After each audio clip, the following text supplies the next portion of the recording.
শুরুতেই জানিয়ে দেব শেখ হাসিনার সেঞ্চুরি। জানাবো শেখ হাসিনাকে নিয়ে ভারতের সামনে 3টি রাস্তা খোলা এবং সর্বশেষে জানাবো চেয়ারম্যানরা লাপাত্তা, ব্যাহত ত্রাণ কার্যক্রম, বন্যা কবলিত এলাকার মানুষের অভিযোগ। শুনছিলেন সংবাদ শিরোনাম, এবারে বিস্তারিত। শেখ হাসিনার সেঞ্চুরি। দেশ ছেড়ে ভারত পালিয়ে যাওয়ার পর একের পর এক হত্যা মামলা হয়েছে সাবেক প্রধানমন্ত্রী শেখ হাসিনার বিরুদ্ধে। সবগুলো মামলায় হয়েছে জুলাই হত্যাকাণ্ড নিয়ে।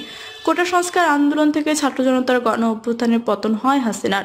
এরপর বেরিয়ে আসে মৃত্যুর সংখ্যা। এখন পর্যন্ত 1000-এর বেশি মানুষ হাসিনা সরকারের হাতে নিহত হয়েছে বলে জানা গেছে। শেখ হাসিনার বিরুদ্ধে প্রথম হত্যা মামলা করা হয় 13 আগস্ট রাজধানীতে, আর 100তম মামলাটি করা হয়েছে গতকাল বৃহস্পতিবার আন্তর্জাতিক অপরাধ ট্রাইব্যুনালে। এসব মামলায় শেখ হাসিনা ছাড়াও সাবেক মন্ত্রী, সচিব, সংসদ সদস্য ও আওয়ামী লীগের নেতাকর্মী সহ বেশ কয়েকজন সাংবাদিককেও আসামি করা হয়েছে।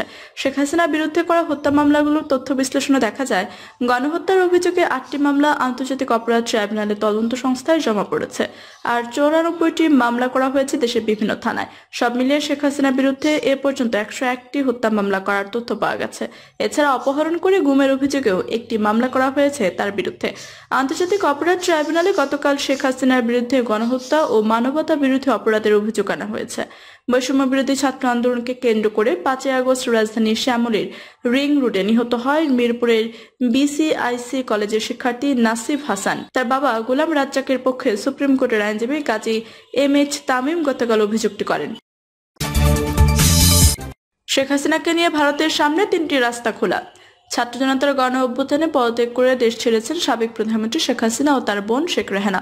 এরপর থেকে ভারতে রয়েছেন তিনি। 3 সপ্তাহের বেশি সময় ধরে দেশটিতে অবস্থান করছেন শেখ হাসিনা। চরম গোপনীয়তার মধ্যে তিনি দেশটিতে অবস্থান করলেও তার বিষয়ে ভারত চূড়ান্ত কি সিদ্ধান্ত নিয়েছে তা আনুষ্ঠানিকভাবে জানানো হয়নি। গত সপ্তাহে বাংলাদেশ অন্তর্বর্তী সরকার শেখ হাসিনার ডিপ্লোম্যাটিক বা অফিসিয়াল পাসপোর্ট প্রত্যাহার করে নিয়েছে। ফলে ভারতে শেখ হাসিনার অবস্থানের ভিত্তিতে কি হবে তা নিয়েও নানা প্রশ্ন উঠেছে। এমন পরিস্থিতিতে ভারতের শীর্ষ পর্যায়ের সরকারি কর্মকর্তা ও বিশ্লেষকদের সঙ্গে কথা বলছে বিবিসি। এর ভিত্তিতে এই মুহূর্তে শেখ হাসিনাকে নিয়ে ভারতের সামনে কার্যত 3টি অপশন বা রাস্তা খোলা আছে বলে জানিয়েছেন সংবাদ মাধ্যমটি। বিবিসি বাংলার এক প্রতিবেদনে বলা হয়েছে, ভারতের সামনে প্রথম রাস্তাটি হলো নিরাপদে সুরক্ষিত পরিবেশে থাকার নিশ্চয়তা পাবেন এমন তৃতীয় কোনো দেশ শেখ হাসিনা আশ্রয়ের ব্যবস্থা করা। দ্বিতীয় হলো ভারতে শেখ হাসিনাকে রাজনৈতিক আশ্রয় দেওয়া, এর ফলে তিনি দেশটিতে আপাতত থাকার সুযোগ পাবেন। আর তৃতীয় পথটি এখনই বাস্তবায়ন সম্ভব নয়, তবে দেশটির কর্মকর্তা ও পর্যবেক্ষকদের মতে কিছুদিন পর উপযুক্ত পরিবেশ ফিরলে বাংলাদেশের শেখ হাসিনার রাজনৈতিক প্রত্যাবর্তনের জন্য ভারত চেষ্টা করতে পারে, কেননা রাজনৈতিক দল হিসেবে আওয়ামী লীগের শক্তি এখনো ফুরিয়ে যায়নি।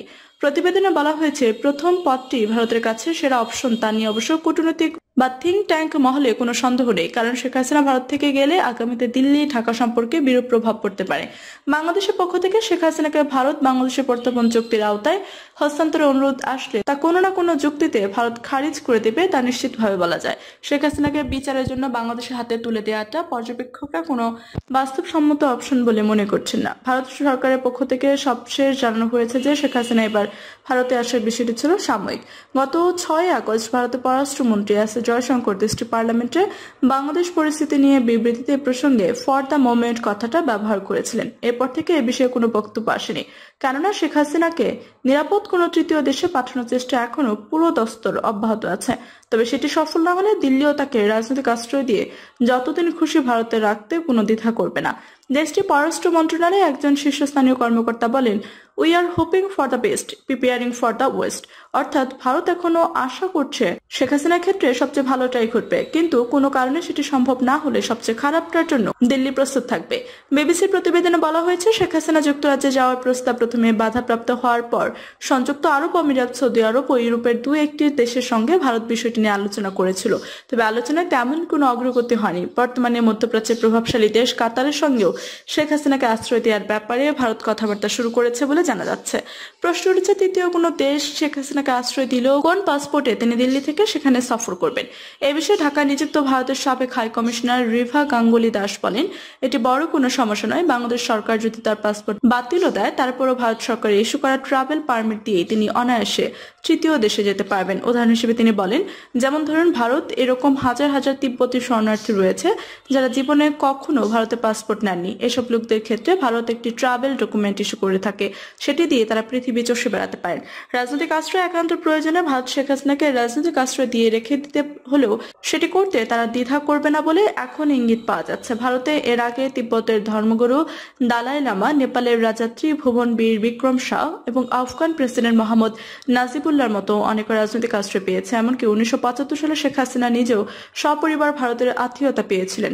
ভারতের অনেক বিশ্লেষকদের মতে শেখ হাসিনাকে ভারত যদি আশ্রয় দিয়ে রেখে দেয় তাহলে বাংলাদেশের নতুন সরকারের সঙ্গে সম্পর্ক গড়ে তোলার ক্ষেত্রে সেটা অন্তরায় হয়ে উঠতে পারে।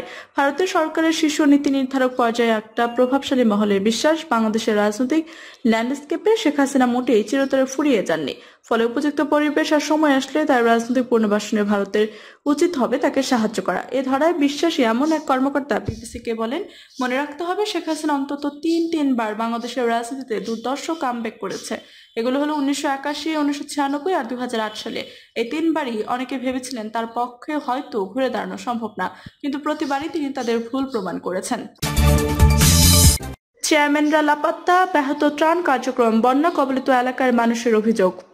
আওয়ামী লীগ সরকারের পতনের কয়েকদিনের মধ্যে সিটি কর্পোরেশন ও পৌরসভার মেয়র এবং জেলা উপজেলা পরিষদের চেয়ারম্যানদের অপসারণ করা হয়। তবে ইউনিয়ন পরিষদ চেয়ারম্যানরা পদে থাকলেও আওয়ামী লীগ মনোনীত অধিকাংশ চেয়ারম্যান আত্মগোপনে রয়েছে। প্রভাব পড়েছে বন্যা কবলিত জেলাগুলোতে। দুর্যোগের এই সময় তাদের পাশে পাচ্ছে না বন্যা দুর্গতরা, আবার তাদের অনুপস্থিতিতে ব্যাহত হয় উদ্ধার ও ত্রাণ কার্যক্রম। ত্রাণ বিতরণও দেখা দেয় সমন্বয়হীনতা। বন্যা কবলিত এলাকায় মানুষের অভিযোগ, চেয়ারম্যান না থাকায় ইউপি সদস্যদের কাছে গিয়েও তারা ত্রাণ পাচ্ছে না। তবে প্রশাসন বলছে প্রতিটি ক্ষতিগ্রস্ত পরিবার যেন সহযোগিতা পায় সেটা নিশ্চিত তারা কাজ করছে। উজানে পানি ও ভারী বৃষ্টিতে সৃষ্ট বন্যা ভয়াবহ রূপ ধারণ করে ফেনীতে।